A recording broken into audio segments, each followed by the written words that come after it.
আমি ডক্টর অনুপম পোদ্দার। আমি মাড়ির রোগ নিয়ে কাজ করছি, মাড়ির রোগ বিশেষজ্ঞ।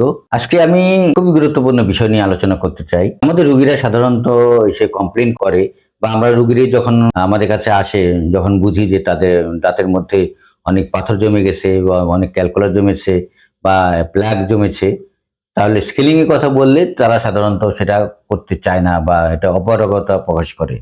কারণ তাদের মধ্যে একটা বদ্ধমূল ধারণা যে স্কেলিং করলেই দাঁত নড়ে যায়। কথাটা কি সত্যি কিনা?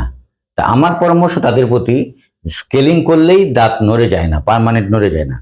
তবে হ্যাঁ, আপনারা যারা দীর্ঘদিন দাঁতের যত্ন করেননি বা দাঁতে অতিরিক্ত পাথর জমে গেছে, তাদের হয় কি যে এই পাথরটা দাঁতের মাড়ির উপরে যখন বসে থাকে, তখন আস্তে আস্তে সে মাড়িটাকে সরিয়ে ফেলবে, মাড়িটা আস্তে আস্তে ক্ষয়প্রাপ্ত হতে থাকে। মাড়ি ক্ষয়প্রাপ্ত হয়ে আস্তে আস্তে দাঁতের গোড়াটা বা সিমেন্টামটা ওপেন হতে থাকে। সিমেন্টামটা ওপেন হতে থাকলে তখন আস্তে আস্তে মানে সিমেন্টাম যখন ওপেন হয়ে যাবে, তখন আমাদের দাঁতের যে সাপোর্টিং স্ট্রাকচার, আমরা জানি দাঁতের সাপোর্টিং স্ট্রাকচারের চারটা টিস্যু খুবই ইম্পর্টেন্ট। একটা হলো দাঁতের সিমেন্টাম, দাঁতের অ্যালভোলার বোন, দাঁতের পেরিওডন্টাল লিগামেন্ট, দাঁতের জিনজিভা। একটা জিনিসের সমন্বয় হচ্ছে আমাদের পেরিওডন্সিয়াম।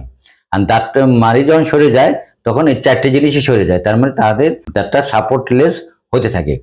আমরা যখন স্কেলিং করলাম বা স্বাভাবিক অবস্থায়, সেই কিন্তু ওই পাথরটাই পাশাপাশি দাঁতের সাথে অ্যাটাচড হয়ে শক্তভাবে লেগে থাকে, দাঁতটা নড়বে না। এই জন্য আমরা বলে থাকি যে স্কেলিং করলেই দাঁত নড়ে না।